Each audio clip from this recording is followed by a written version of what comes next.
మరియు మన ఎంపీ రాజ్యసభ సభ్యులు గౌరవనీయులు రామ్జీ గౌతమ్ గారికి, నా పేరు ప్రపోజల్ చేసిన గౌరవనీయులు రాష్ట్ర అధ్యక్షులు ప్రభాకర్ అన్నకు, మరియు ఇంకా కొంతమంది రాష్ట్ర నాయకులు నన్ను ప్రపోజ్ చేసినందుకు వాళ్ళకు కూడా మనస్ఫూర్తిగా ధన్యవాదాలు తెలుపుతూ, నాతో పాటు ఎన్నికైన ఈశ్వరరావు గారికి, కోఆర్డినేటర్ గారికి, నార్త్ కోఆర్డినేటర్కి మనందరి తరఫున ఆయన కూడా కంగ్రాచులేషన్ తెలియజేస్తూ, ఈ తెలంగాణ రాష్ట్రంలో మనం బహుజన రాజ్యాన్ని సాధించగలమని నమ్మకాన్ని మీకు ఇవ్వడానికి నేను ప్రయత్నం చేస్తానని తెలియజేస్తూ, దానికి సాక్ష్యమే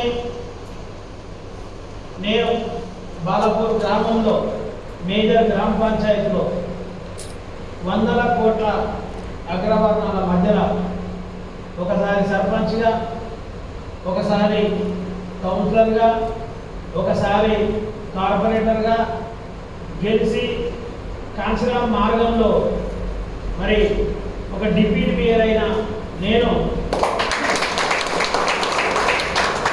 నాతో పాటు ఈ రాష్ట్రంలో ఇంకా 100 మంది అయితే, నాతో పాటు ఈ రాష్ట్రంలో ఇంకా 100 మంది అయితే ఈ తెలంగాణ రాష్ట్రాన్ని కాంచనా గారి ఒక ఆలోచన గమ్మేసి ఆత్మ మొత్తం కూడా మన మధ్యలోకి వచ్చినప్పుడు ఖచ్చితంగా భయన్ కుమార్ గారి నాయకత్వంలో ఈ తెలంగాణ రాష్ట్రాన్ని మనం కైవసం చేసుకోవడము అసాధ్యమేమీ కాదనే విషయాన్ని సోదరులారా,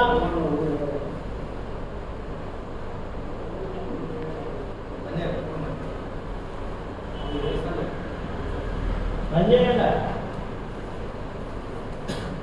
సోదరులారా,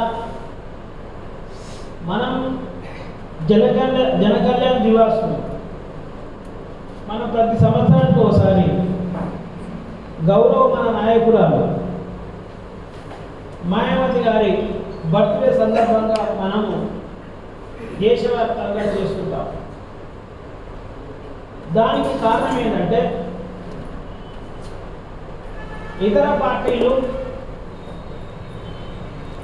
ఈ దేశాన్ని నడిపిస్తున్న కార్పొరేట్లు వ్యక్తుల నుండి, శక్తుల నుండి వాళ్ళు విరాళాలుగా తీసుకొని వాళ్ళ రాజకీయ పార్టీలను కొనసాగిస్తున్న విషయం మీరందరూ తెలుసుకోవాల్సిన అవసరం ఉంది.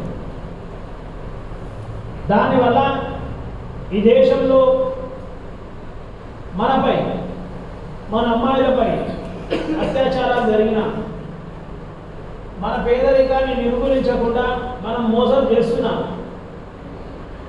ఆ పార్టీలు ఇప్పటి వరకు మనపై జరిగిన దాడులకు ఒక్కనాడు కూడా స్పందించకుండా, న్యాయం చేయకుండా, స్వతంత్రం వచ్చిన 75 సంవత్సరాల నుండి నిరంతరం మనపై దాడులు జరుగుతుంటే వాళ్ళ అధికారంలో మనకు న్యాయం జరగకపోవడానికి కారణం ఏంటంటే కార్పొరేట్ శక్తులు, అంటే ఆ మన్వాద వర్గాల నుంచి ఎదిగిన కార్పొరేట్ శక్తులు, కార్పొరేట్ వ్యక్తులు వాళ్ళు ఫండ్ తీసుకోవడం వల్ల ఆ వ్యక్తులే ఈ దేశంలో మన వర్గాలపై, మన అమ్మాయిలపై అత్యాచారాలు, దాడులు చేస్తే వాళ్ళు కాపాడలేకపోవడం వల్ల మన నాయకులు, మన మహానీయులు నాయకులు ఆదర్శంగా తీసుకున్న పూలే గారిని తీసుకొని, మీరు బాబాసాహెబ్ అంబేద్కర్ గారిని తీసుకొని, మాన్యవర్ కాంచీరామ్ గారిని తీసుకొని, వాళ్ళు ముగ్గురు కూడా ఆ వర్గాల నుంచి డబ్బులు తీసుకోకుండా కేవలం మన వర్గాల నుంచే డబ్బులు తీసుకొని మన వర్గాన్ని బలం చేయడం వల్ల మాత్రమే ఈరోజు మనం ఈ దేశంలో ఏమైనా అభివృద్ధి చెందినము అంటే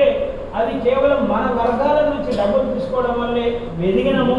మనకు న్యాయం చేయగలిగిర్రు మనువాదులు కూడా, మనకు మనువాదులు కూడా వీళ్ళందరూ అంటే మన మహానీయులు న్యాయం చేస్తే, మనకు లాభం చేస్తే మనువాదులు ఆపలేకపోవడానికి గల కారణం ఏంటంటే మహానీయులు మన డబ్బుతోని మన కోసం పనిచేయడమే.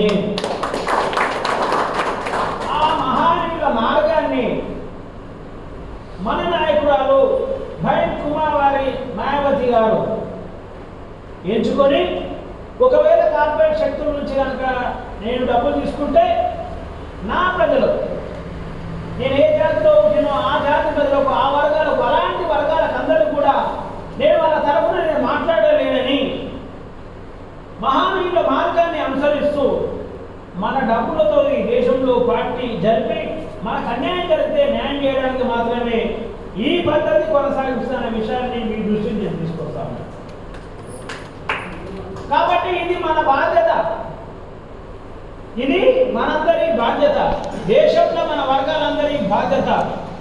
ఒకవేళ బీఎస్పీ పార్టీ అనగా డబ్బులు తీసుకోగలిగితే ఎన్నో ఫ్యాక్టరీలు, ఎంతోమంది కార్పొరేట్ శక్తులు డబ్బులు ఇచ్చే అవకాశం ఉంది. టాటా బిర్లా నుంచి, ఆదాని, అంబానీ నుంచి, అనిల్ అంబానీ, వీళ్ళందరి నుంచి కూడా ఈ దేశంలో మనము అడిగితే డబ్బులు ఇచ్చే అవకాశం ఉన్నా మనం తీసుకోకుండా పేదలైన మన దగ్గరనే ఎందుకు తీసుకున్నామంటే మన కోసం పనిచేయాలంటే మనం మాత్రమే ఇవ్వాలి. మన డబ్బు మనం సంపాదించి మనం తింటేనే మనకు ఆత్మగౌరవం ఉంటుంది అనే అంశాన్ని మరి మాయావతి గారు ఈ దేశం మొత్తంలో మనకు నేర్పిస్తుంది. కాబట్టి మనం గ్రామాన మనము ఈ కార్యక్రమాన్ని కొనసాగించాల్సిన బాధ్యత మనకు ఉందనే విషయాన్ని మీరు దృష్టికి తీసుకొస్తున్నాం. సోదరులారా, ఇది అసాధ్యమైన పనేం కాదు. మనము జనకల్యాణ అనగానే ఆ ప్రాంతంలో ఏ నాయకుడైతే నివసిస్తున్న ప్రాంతంలో ఒక లీడర్లను గమనిస్తారు, ఒక ఫ్యాక్టరీలను గమనిస్తారు, లేకపోతే ఒక బిజినెస్ మ్యాన్లను గమనించి జనకల్యాణ డబ్బును మనము పోగు చేసి మనం ఇచ్చి మన పాదవిని కాపాడుకోవడమే బాధ్యతగా మనం కొనసాగుతున్నాం. కాబట్టి ఈ పార్టీ బలపడతలేదనే విషయాన్ని నేను మీకు స్పష్టం చేస్తున్నాను. నేను మీ అందరికి ఒక ప్రశ్న, సూటి ప్రశ్న. ఇక్కడ 50 మంది ఉన్నారండి, ఇక్కడ 50 మంది ఉన్నారు. ఈ 50 మంది గ్రామాలలో, ఇక్కడ 50 మంది ఉన్నారు. 50 మంది గ్రామాలలో ఒక మనిషి తన గ్రామంలో 10,000 నుంచి 20,000 రూపాయలు పేద ప్రజల నుంచి మనం పుట్టిన బస్సుల తిరిగితే అయితే ఈరోజు మనం పుట్టిన బస్సుల, మనం నివసిస్తున్న బస్సుల తిరిగితే డబ్బులు అవుతాయి. ఫర్ ఎగ్జాంపుల్ ఇబ్రాహీంపట్నంలో ఒక గ్రామంలో ఒక తల్లి 20 రూపాయలు ఇచ్చింది, ఒక తల్లి 30 రూపాయలు ఇచ్చింది, ఒక తల్లి 20 రూపాయలు ఉంటే 10 అడుగుకొని 30 రూపాయలు ఇచ్చింది. అట్లా ఒకటే గ్రామంలో ఒకటే రోజు 2 గంటల సాయంత్రము 32,000 తయారు. కూలి వేసుకునే బస్సులో 32,000 తయారయ్యాయి. కారణం ఏంటంటే అక్కడ ఉన్న నాయకుడు కమిట్మెంట్గా పార్టీకి పనిచేయడం వల్ల వాళ్ళు ఇవ్వడం జరిగింది. మరి ఇప్పుడు ఇక్కడ 50 మంది ఉన్నారు. ఈ 50 మంది మీరు పుట్టిన గ్రామంలో, మీరు నివసిస్తున్న గ్రామంలో మీరు జనకల్యాణం చేయగలిగితే ఒక్క మనిషి ఒక గ్రామంలో 20,000 చేయగలిగితే ఇక్కడ ఎంత అవుతుందండి? 10 లక్షల రూపాయలు. అవునా? 10 లక్షల రూపాయలు ఇక్కడ ఉన్నోళ్ళు చేస్తేనే 10 లక్షలు అవుతుంది. మన నియోజకవర్గాలు ఎంత అండి? 12 నియోజకవర్గాలు. అవునా? అంటే మన టార్గెట్ 90% అయిపోయిందా? అయిపోయిందా? అయిపోయిన తర్వాత ఇక మీద పైన నాయకులు ఉన్నారు, స్టేట్ జనరల్ సెక్రటరీ గారు ఉన్నారు, స్టేట్ సెక్రటరీలు ఉన్నారు, జిల్లా ఇన్ఛార్జీలు ఉన్నారు, జిల్లా అధ్యక్షులు ఉన్నారు. వీళ్ళందరూ కలిసి 2 లక్షల రూపాయలు అదనంగా చేయలేదా? చేయగలుగుతారు. ఇది ఎప్పుడు సాధ్యమవుతుంది అంటే మనం మనసు పెట్టి పని చేసినప్పుడు మాత్రమే సాధ్యం. మనం చేయాలనుకుంటే మాత్రమే సాధ్యమవుతుంది. ఎందుకు సాధ్యం కాదండి? ఈ అన్న గ్రామంలో, నరసింహన్న గ్రామంలో పోతే అన్న 50 ఇళ్ళు తిరిగితే 10,000 జమ కావా? ఆ అన్న వయసు రీత్యా, ఆయనకున్న ఇబ్బందులు రీత్యా ఆయన ఒక్కసారి కాదు, 2 సార్లు, 4 సార్లు టైం తీసుకొని మనం పోవాలి, తిప్పాలి. అర్థమవుతుంది. అన్నకు డబ్బులు ఇస్తాడా అయ్యారా, మనం పోతే డబ్బులు ఇస్తాడా అయ్యారా విషయం కూడా మనకు తెలుస్తుంది, మనకు అర్థమవుతుంది క్లియర్గా. కాబట్టి నేను మీ అందరికీ నేను రిక్వెస్ట్ చేసేది అంటే ఈరోజు అటెండ్ అయిన వాళ్ళని మాత్రమే నేను రిక్వెస్ట్ చేస్తున్నా. మేము ఈ గ్రామంలో జన కళ్యాణ్ దివస్ మీరు పుట్టిన గ్రామంలో చేయండి, మీరు నివసిస్తున్న గ్రామంలో చేయండి. 12 లక్షలు కాదండి, నాకు తెలిసి 25 లక్షల రూపాయలు. మిగతా 13 లక్షలు మీ జిల్లా డెవలప్మెంట్ పెట్టుకోండి. రాష్ట్ర నాయకత్వంతో మేము మాట్లాడతాం. ఈరోజు మీటింగ్ కోసం నువ్వు డబ్బులు ఇవ్వాలా, భోజనం నువ్వు డబ్బులు ఇవ్వాలని మాట్లాడకంటే అట్లో బడ్జెట్ ఉంటుంది. కానీ మనము ఒక్కొక్కరం కలిసి ఈడ ఆడ ఇవన్నీ తిరగడం వల్ల మనము సమీకరణ చేయలేము. ఒకవేళ అలా చేసిన, ఒకవేళ ఎవరైతే మనవాదులు అగ్రవర్ణాలు ఉన్నారో మన అమ్మాయిలపై అత్యాచారం చేస్తే మనము వాళ్ళకి ఎదురుగా మాట్లాడలేము, వాళ్ళని వెలువీయలేము, వాళ్ళతో పోరాటం చేయలేము. మనం जो धन देता है वो डायरेक्शन भी देती है. जो धन देता है, ఎవరైతే డబ్బులు ఇస్తారో వాళ్ళు డైరెక్షన్ ఇస్తారు. కాబట్టి ఇది పెద్ద అసాధ్యమైన విషయం కాదనే విషయాన్ని నేను స్పష్టం చేస్తున్నాను. ఈరోజు మనము మీకు అందరికీ నేను చిన్న విషయాన్ని చెప్పదలుచుకున్నాను. ఒక 3 గంటలు 4 గంటలు ఓపికతో ఉండలేకపోతున్నాను. మరి వాళ్ళు మహానీయులు జీవితకాలం ఎట్లా పనిచేశారండి? ఒక మీటింగ్ అటెండ్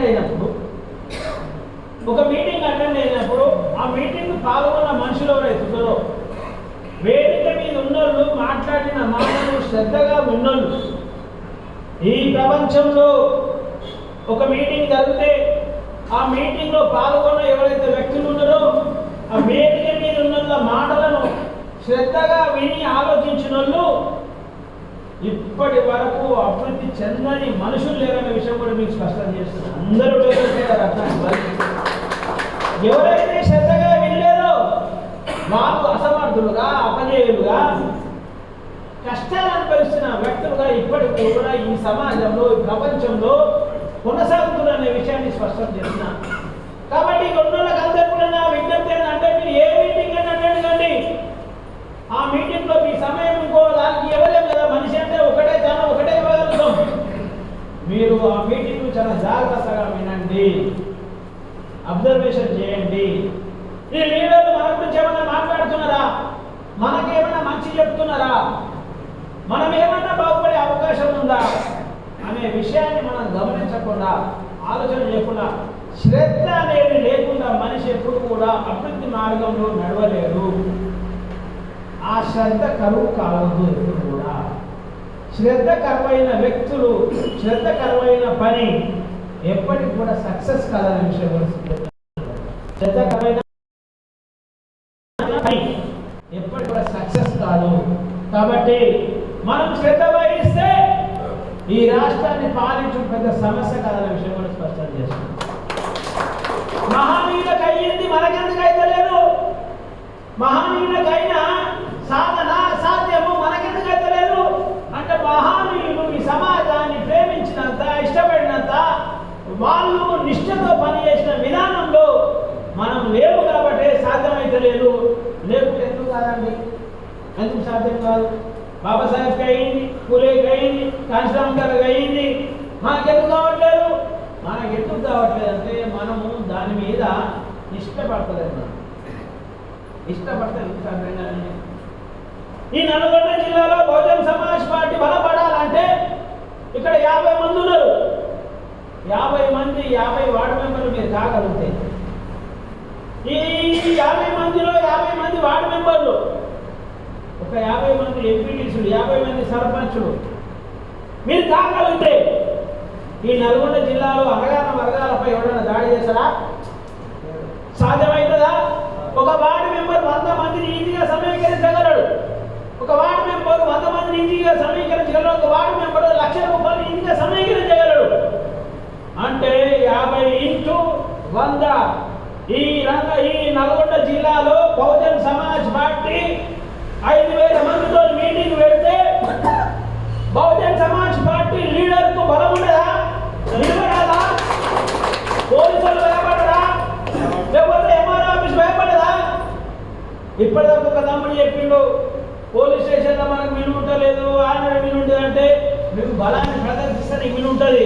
అగ్రవర్ణాలు డబ్బుతో పోలీస్ స్టేషన్ మేనేజ్ చేస్తారు, ఎంఆర్ ఆఫీస్ మేనేజ్ చేస్తారు. మనకు డబ్బు రాదు కాబట్టి మన ప్రజలు